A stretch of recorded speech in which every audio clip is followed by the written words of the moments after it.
Greetings from the far side of the galaxy, I'm Furry, your host most here with another quick furry things. It's been a while since we last done these, so to sum it up shortly, this is my way to talk about a bunch of things too small for me to fit into a bigger video. Or in the case of the first thing on our list, a way for me to at least cover something while I work on a much bigger version of the same video. Because the first thing we're talking about is the game Kelipot.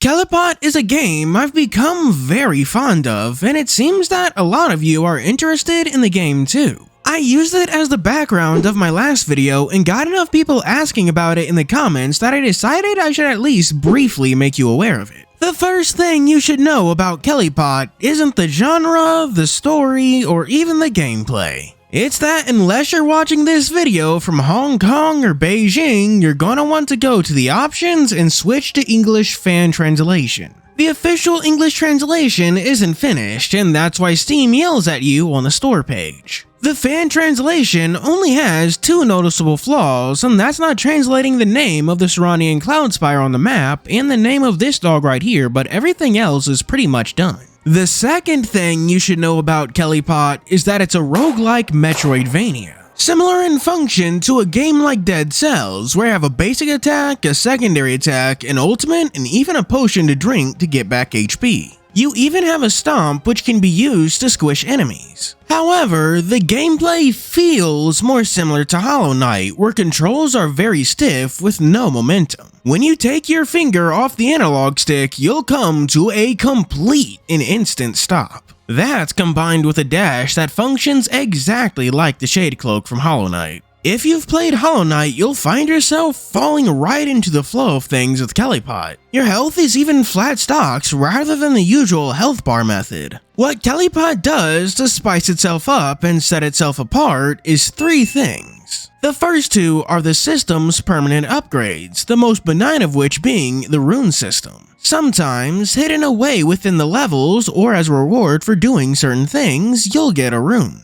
Runes have a passive effect simply for having them unlocked. These passives are a variety of buffs, like giving you the ability to break through certain floors and making it so enemies have a chance to drop HP. But they also have active bonuses which you can only have one at a time, and they can really change up the way you build. Want to stomp on enemies like they're Goombas? You can do that. The second permanent upgrade system you get is through Soul Essence and Soul Gems. On occasion, enemies will drop blue stuff, which is Soul Essence, and on occasion, they will drop these, which are Soul Gems. Soul Gems are passive or secondary weapons related to said enemy that dropped them. Kill a mushroom and get a passive effect to shoot out spores when hit. Kill a wolfman and you get the ability to throw spears. Things get more interesting when you spend Soul Essence to upgrade these Soul Gems, and you can do it in two ways.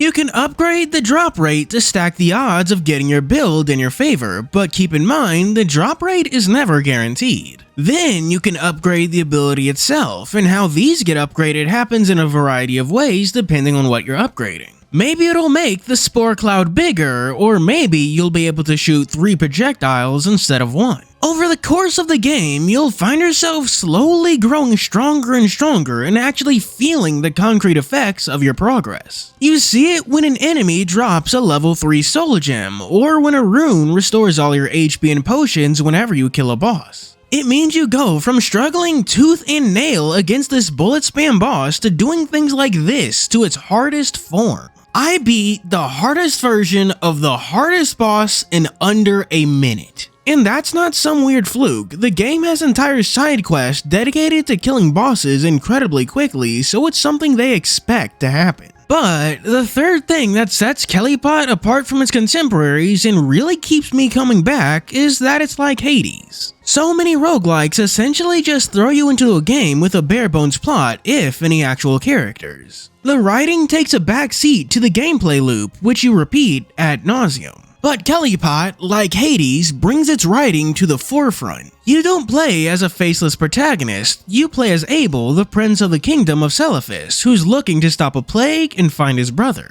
And he's joined by the merchant Will, who stays in the hub area. The two of them can have little chats that add to the game's lore and character. My favorite is when they discuss the story about golems. It's a simple, stupid conversation that just elaborates a lot on who these characters are. But then there's the characters inside the levels which you can interact with, and I don't just mean the bosses. Often taking you on side quests that take multiple runs before finally delivering the end to their story. Like Mice, the playwright who's currently working on a new project about a doomed world, or the old man who continues to pitch potential suitors to his daughter. At a certain point, you'll find that you're not just playing to play the game, but playing to see the story too.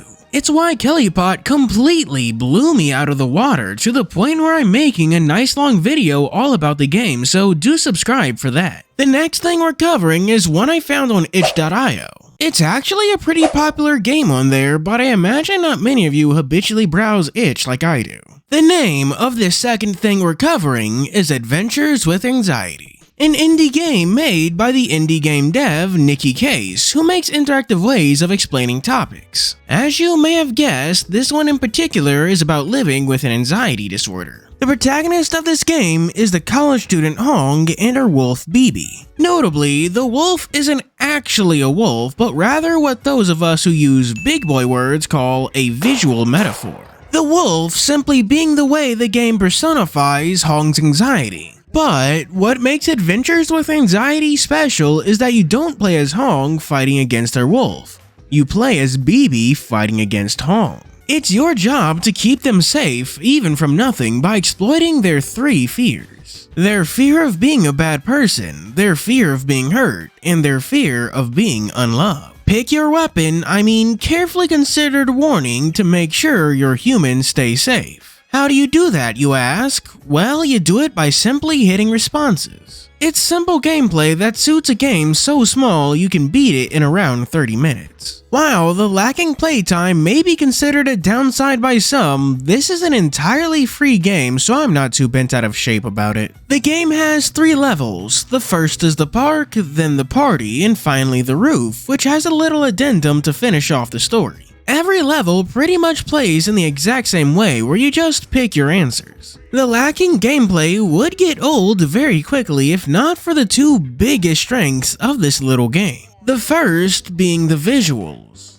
While Hong doesn't even have much of a walk cycle, the way the wolf moves is just wonderful. It's so bombastic and erratic and yet fluid, like the way it shifts from being her hoodie to the full body thing is just seamless. And Bibi's reactions are top notch. To contrast from the realistic and quite serious topics at hand, Bibi responds like they're a Looney Tunes character. It creates this wonderful juxtaposition, so when Bibi stops moving all weirdly, you truly understand the gravity of the situation. The second thing Adventures with Anxiety does well is tell its story in an earnest and charming way. And the game's actually quite funny, giving the battle with anxiety the framing of a fighting game. Bibi even straight up shoots a Hadouken, and I'm not making that up, there's even the sound effect to go along with it.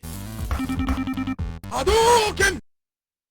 I'm struggling to actually talk about the real meat of this game because I genuinely don't want to spoil anything for you. I'll just remind you that the game is free to play and I have a link to it in the description. I do wish I could keep going and make this video longer, but I'm kind of out of things to say. Besides, I'm working on that Kelipot video and I'm also reading through this manga called Beast Complex by the same person who made Beastars, so I suppose I really should end it here. Of course, we still have to do our Patreon shoutouts. For our 3 stars, we have special thanks to 87 Werehog, Deku, Zorochao, Choron, Ganlafay, Dragon Yara, Ononarsi, Lightning Shadow Kayun, and Marvonla. For 4 stars, we have Miki Moon and Miko, the Gemini. And for our Super D2per special 5-star shoutouts, we have first Vanilla Flower, the unseen and unfathomable god. Second, Poor Mage, the warrior cursed by the doomed Wheel of Fortune. Then the Good Old Days, the clay figure shrouded in darkness. Followed by Hodari Lion, the red lightning through time.